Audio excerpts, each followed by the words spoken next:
That's Nick. And that's Joseph. And today we're here to talk about The Best Man, the fifth film directed by Shane Dax Taylor that is being released courtesy of Saban Films on April 21st, 2023. Do you know this director's other films? No, they all have titles that have been utilized before, including this one, like The Best Man films. But his last film starred Bella Thorne, who I usually will go out of my way to avoid watching something with her. That was called Masquerade. She's kind of like when you can't get Emma Roberts, you get Bella Thorne. Anyway, you opted for us to watch this film because I probably would have skipped it, but it has an interesting cast. Well, I thought based on the cast and the description, it would be kind of like bad enough that it's fun. This film is competently enough made, and the performances are fine. So I didn't care for it, but I don't think it's bad per se. It's not bad. It's just pretty dull, a little derivative. It happens to be opening in the same year as Shotgun Wedding, which the plot feels like Well, let me read the basic plot. Mercenaries seize control of a remote resort hotel during a wedding, and it's up to the best man, the groom, and their drunken best friend to stop the terrorists and save the hostages. So yeah, it sounds like Shotgun Wedding, but it's not funny. With actual violence, though. And the story is pretty simple. Luke Wilson is a mercenary who is about to get married to a woman he rescued a year prior. Brook. So a year prior, Luke Wilson and his team, which includes Dolph Lundgren, Fehr, and two other guys, I believe, they were sent out to save this woman, Brook, played by Nicky Whelan. Her dad's rich, we understand. They are successful, except one of the guys, the actor's name is... Which one? The one who... Gets killed? Yes. Axel, played by Scott Martin. So one of their mercenary groups, the year prior at this mission, gets killed, and so they leave him. Luke Wilson makes the executive decision to leave him behind. Okay. So now it's their wedding day, and the rich father of Brook has rented out... We need to talk about it more, but has rented out this enormous resort in the middle of nowhere, like in the skiing area. Kind of like the Overlook. Kinda. I mean, it's huge. To have a wedding party of like 12 people. One does. But, of course, before the vows are even given, some mercenaries come in, or terrorists as they're called, to take over. So there's a safe room.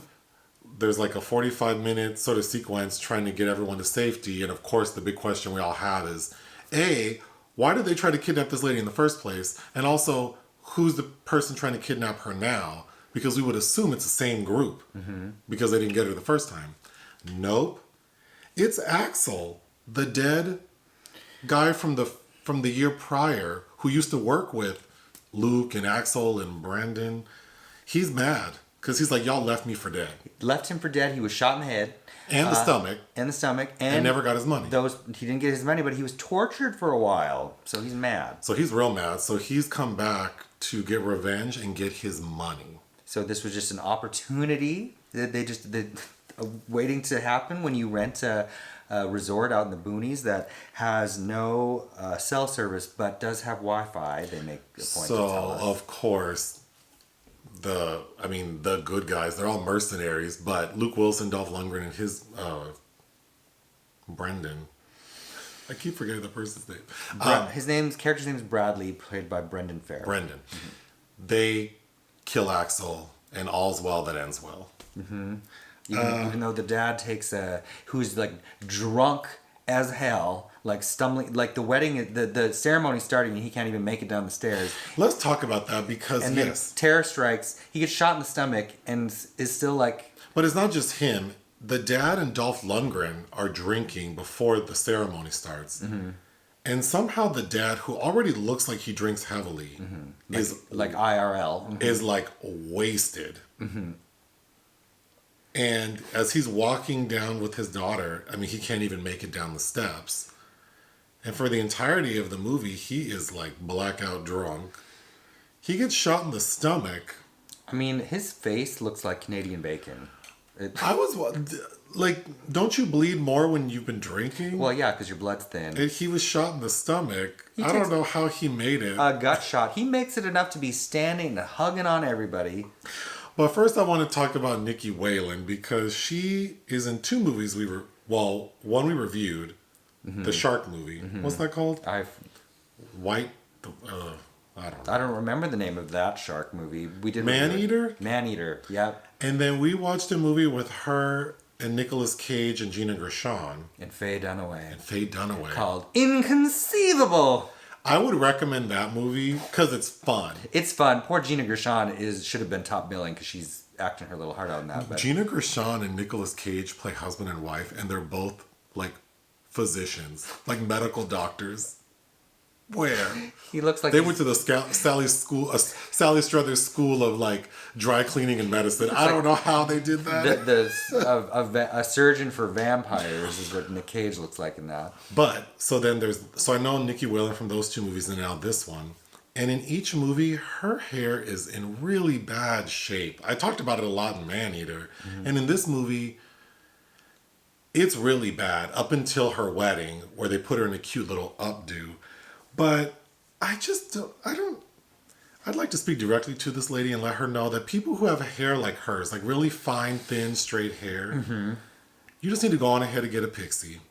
And I was inspired by two other celebrities, Josie Bissett, who people might know from Melrose Place, and China Phillips, who's married to a Baldwin. Dan, one of them. They both rock short cuts that I think might be cute on her. Those were also very 90s ladies. Yeah, but Nicky Whelan's a nice looking lady. She is.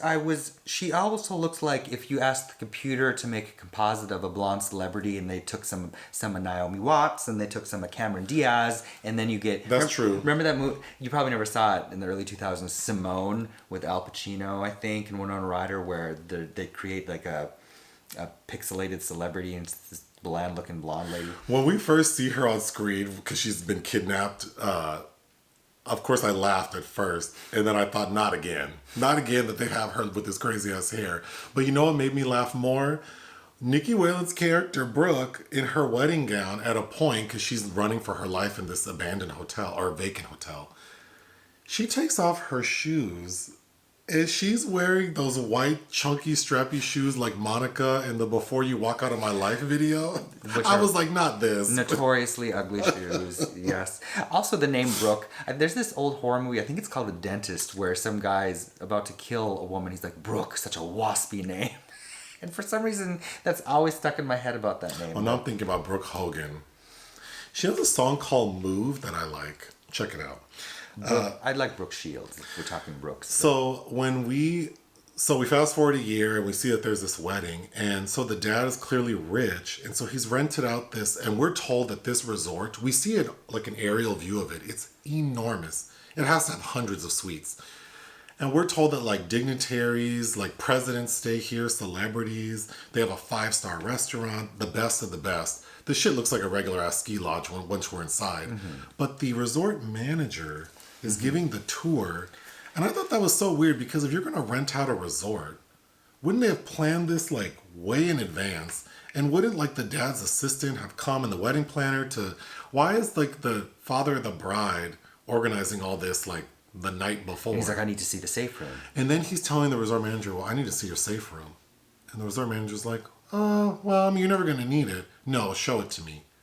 And he gives them access to their like high security room. He's manifesting tragedy by doing Oh this. my God. Like, and it looks like the storage room at a hotel. It does. They didn't have the... When he's like, this is state of the art. Where is this state of the art?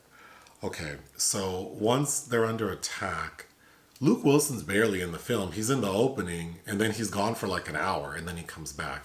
He took a nap. I think the main character is Brendan Fehr's character. So, who we think dies for a second, but he's pretty hardy.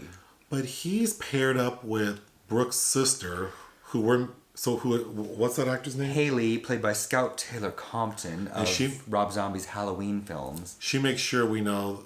She makes sure we know that she's the CFO of her dad's company. Doesn't act as such. But she is lusting over Brendan's character. She is, until it's not clear if he can really truly protect her and her dad. Well, that's so. I thought that was a funny, like, laughable scene because she goes. So they're running together, like, oh my God, what are we gonna do? And Brendan says, "Stay here."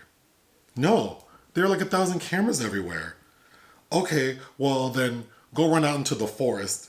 And she's like, "No, you get paid to protect people, so protect me." And he's like, "Okay." He grabs a golf club and then they like run off. That was laughable. Yeah, she's kind of useless because also at a point he gets pushed over the balcony, and then the man that does it, whose line delivery is not great, but she stands there and she screams like. What? I mean, who knows what we would all do in situations like that, but looking at it in this film, it was like, gosh, she's useless. Very useless. So when Axel finally realizes that Brendan's character is in the resort, it wasn't clear to me whether or not Axel knew that his ex-compadres would be there. I think so, because it all ties back into Brook. Brook is the centerpiece for all this drama. Because when Luke Wilson tells Brendan Fehr that he's going to be marrying her, he's like, "You're marrying her? The one that caused the death of our buddy?" Well, when Axel is addressing Brendan, he goes, "That man is in need of a killing." Excuse me, what? This character of Axel Bates has some bad dialogue. It's not the worst. It's just not like, the worst. It's every now and then it's like, wait, what? What did he say? So Axel convinces the dad, like, wire me $7.5 million and I'll spare everyone. But then he goes, "I can't afford that."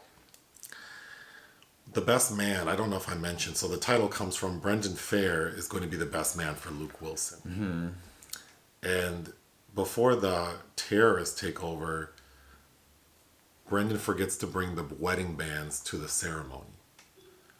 So not unlike Shotgun Wedding, where the bride and groom leave because they're fighting, so they're not the ones who are captured. Same thing with Brendan. The best man and the maid of honor abscond to go find the rings, and then at the very end, when everyone's safe because they've killed the bad guys, Brendan produces the rings. So he guarded them with his life. Yeah, good.